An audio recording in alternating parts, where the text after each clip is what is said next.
사도들을 가운데 세우고 묻되 너희가 무슨 권세와 네, 하나님 말씀 베드로후서 1장 12절부터 말씀인데 1장 12절, 16절 한번 17절, 18절 같이 읽겠어요.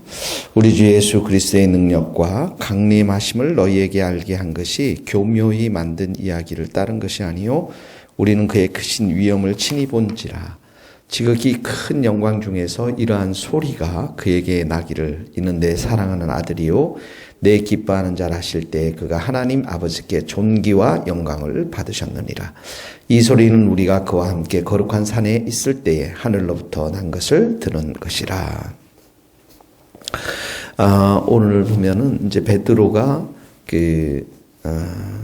14절에 보면 나도 나의 장막을 벗어날 것을 임박한 줄 알미라. 장막이란 게 텐트와 같은 임시 거주지 않습니까? 그러니까 영원한 천국과는 대비되는 잠시 이 땅에 머무는 육신이란 뜻으로 여기에 쓰여 있는데요. 베드로가 이제 죽음이 얼마 남지 않은 것을 이 말씀 속에서 시사하는 거죠. 그러면서 이 죽음이 얼마 남지 않은 베드로가 12절에 보니까 너희가 이것을 알고 이미 있는 진리에 서 있으나 내가 항상 너희에게 생각나게 하려 하노라. 그러니까 이 마지막 그의 인생에 있어서 마지막 그 유언과도 같은 그 말씀이 12절에 진리에 서 있지만 그 진리를 늘 생각나게 하겠다. 생각나게 하려 하노라. 기억하게 하려 합니다. 이런 뜻이죠. 진리에 대해서. 또 13절에 보면 이 장막이 있을 동안 내가 살아있을 동안에 너희를 일깨워 생각나게 함이 그랬지만 여기서 일깨워 뭘 생각나게 한다고요? 진리를 생각나게 한다. 진리를 기억나게 하는 것이 옳은 줄 알미라. 그러면서 15절에도 보면 똑같이 나와 있어요. 내가 힘써 너희로 하여금 내가 떠난 후에라도 어느 때나 이런 것을 생각나게 하려 하노니 또 나오고 있는 거예요. 그러니까 내가 힘써 거기다 밑줄도 그것이고 15절에 생각나게 앞에다 진리 이렇게 쓰시면 또 13절에 일깨워 그 생각나게 앞에 진리 또 12절에도 너희에게 생각나게 앞에 진리. 그러니까 뭔가 이 베드로는 이 진리에 대해서 말씀하기를 원하는 거죠. 계속 기억나게 하기를 원하는 건데, 그러니까 죽음이 임박한 것 중에서 가장 중요한 말씀. 예. 정말 고난받는 이 성도들을 향해서 교회를 사랑하고 성도를 사랑하는 마음으로 이 진리에 집중해서 이 성도들이 그 진리에 대해서 기억하고 생각하기를 원하는 그런 마음이 여기 담겨져 있는데 그 진리가 16절 말씀입니다. 16절을 보면은 우리 주 예수 그리스도의 능력, 이 능력, 더 파워, 그 능력과 강림하심을 너희에게 알게 한 것, 이것입니다. 예수님의 능력과 예수님의 강림, 재림을 말씀하는 것이죠. 이것이 교묘히 만든 이야기를 따른 것이 아니라 뭐 신화나 어떤 전설이나 인간적인 그런 이야기로 만들어낸 것이 아니라 우리는 그의 크신 위엄을 친히 본지라. 그러니까 예수님의 능력, 예수님의 능력과 예수님이 이제 새롭게 강림하실 것에 대한 그 진리를 너희가 어떤 상황에 있든지 간에 계속해서 기억하고 생각하기를 원한다라는 거죠. 예수님의 능력이 뭡니까?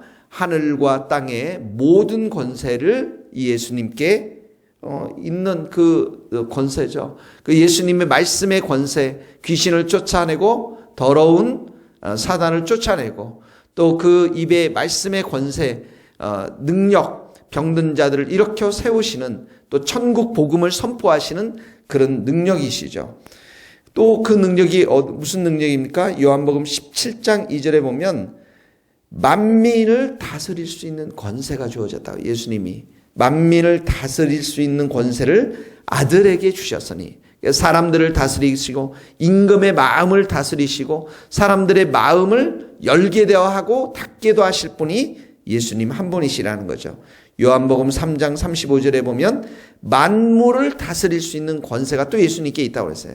만인을 다스릴 수 있는 권세, 또 만물을 다스릴 수 있는 능력, 그 능력과 권세가 예수님께 있다라고 하는 거죠. 또 예수님께 뭐가 있습니까? 부활의 능력이 있죠. 죽음의 권세를 깨뜨리고 악한 마귀를 다 깨뜨릴 수 있는 그 부활의 권세가 있는 것이죠. 만민, 사람들을 다스릴 수 있는 권세, 만물을, 상황을 다스릴 수 있는 권세.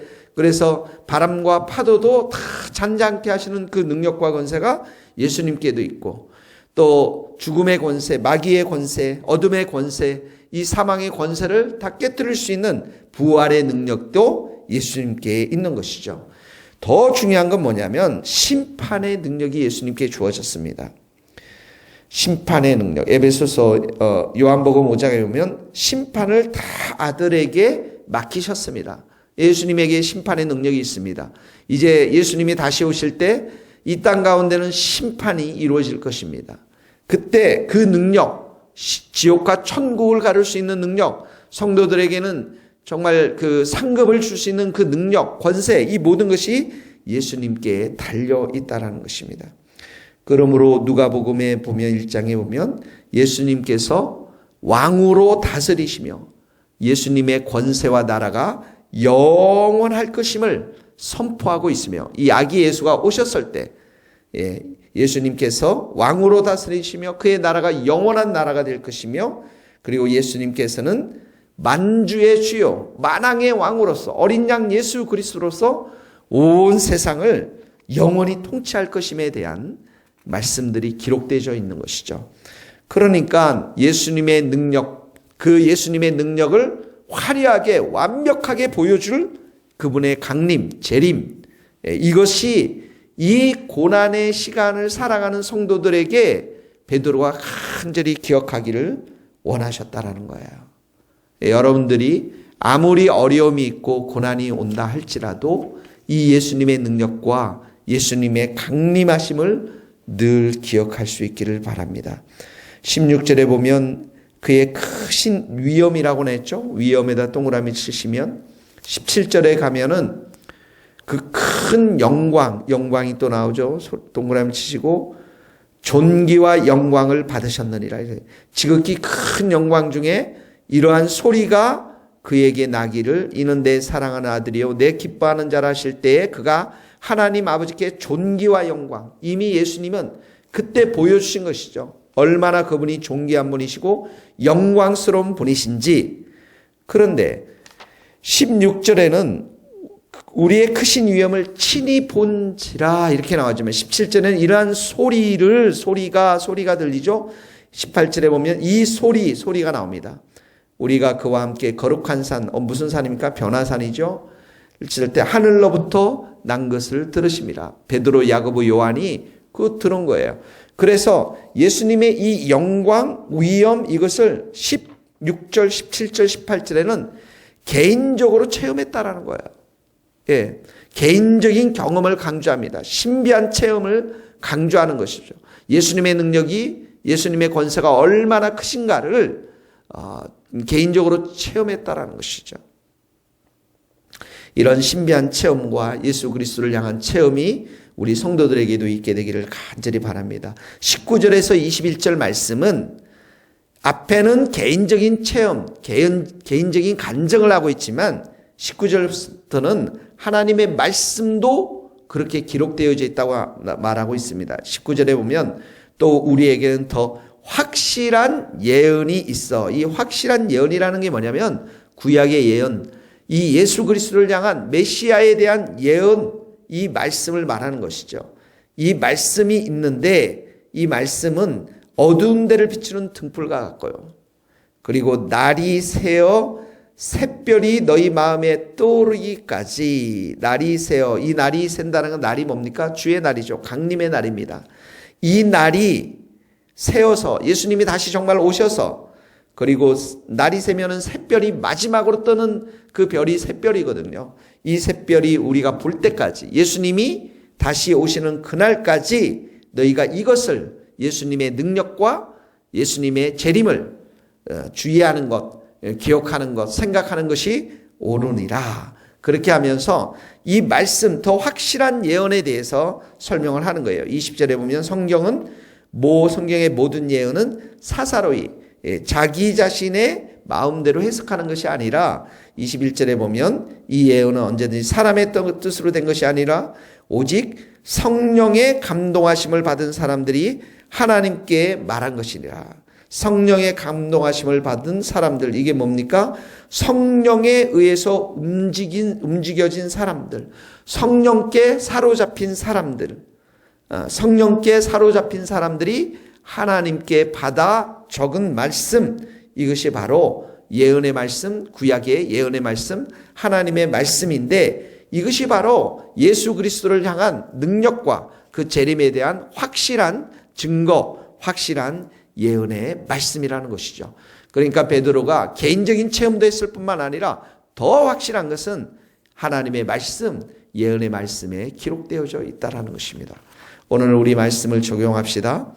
우리 성도들 중에서 고난도 있을 것입니다. 어려움도 있을 것이에요. 그러나 우리가 기억해야 될 것은 16절 예수 그리스도의 능력입니다. 예수님의 능력, 그리고 예수님의 재림입니다. 우리 예수님의 그 위엄과 예수님의 존귀와 예수님의 영광이 이미 우리에게 믿음으로 주어진 줄 믿습니다. 오늘 여러분의 환경과 상황을 바라보지 마시고 여러분의 감정보다는 예수님을 더욱더 묵상하시면서 예수님의 능력과 위엄들을 여러분 묵상하시면서 예수님을 찬양하고 경배하고 예수님을 사랑하고 예수님의 이름을 오늘도 수십 번 수백 번 부르면서 그분만을 높여드리는 한 날이 될 수 있기를 주님의 이름으로 축복합니다. 기도하시겠습니다. 하나님 감사합니다. 주님을 사랑하고 주님을 의지합니다. 우리는 연약하고 부족하여서 상황과 환경에 휘둘릴 때가 많이 있지만은 우리 주님만을 의지하며 나아가기를 원합니다. 우리 곁에 계신 예수님, 그 예수님은 연약한 예수님이 아니요 능력과 권세의 예수님이심을 믿습니다. 온 세상을 다스리시며 만인을 다스리시며 하나님 참으로 하늘과 땅의 모든 권세를 지니신 분이 예수님 한 분이심을 믿습니다. 이 예수님을 사랑합니다. 예수님을 의지합니다. 예수님의 영광과 위엄을 오늘도 우리가 믿음의 눈으로 바라보며 찬양하며 경배할 수 있기를 원합니다. 오늘도 우리 입술 가운데 예수님의 이름을 수십 번 수백 번 부르며 참으로 그 능력을 높여드릴 수 있기를 원합니다. 예수님이 오실 날이 점점 다가왔음을 믿습니다. 온 땅이 참으로 쾌락과 번영으로 가득 찬 이 땅 가운데 예수님이 영광된 왕으로 심판의 왕으로 오심을 믿습니다. 오늘도 그 예수님을 우리가 증거하게 하시고 예수님의 이름을 높여드리게 하시고 모든 우리의 어려움과 환경과 참으로 연약한 감정들을 예수의 이름으로 다 떠나가게 하시고 오직 예수의 능력과 권세를 우리가 의지하며 찬양하는 복된 하루가 될 수 있도록 주님 축복하여 주옵소서. 우리 성도들이 어디에 있든지 축복합니다. 일터를 축복합니다. 가정을 축복합니다. 하나님의 성령으로 역사하여 주시옵소서. 주님 감사합니다. 주님 감사합니다. 예수 그리스도의 이름으로 기도하오며 지금은 우리 주 예수 그리스도의 은혜와 하나님의 크신 사랑과 성령님의 교통하심이 우리 모든 성도들, 선교사님들 머리 위에 이제로부터 영원토록 함께 하시기를 간절히 축원하옵나이다. 아멘.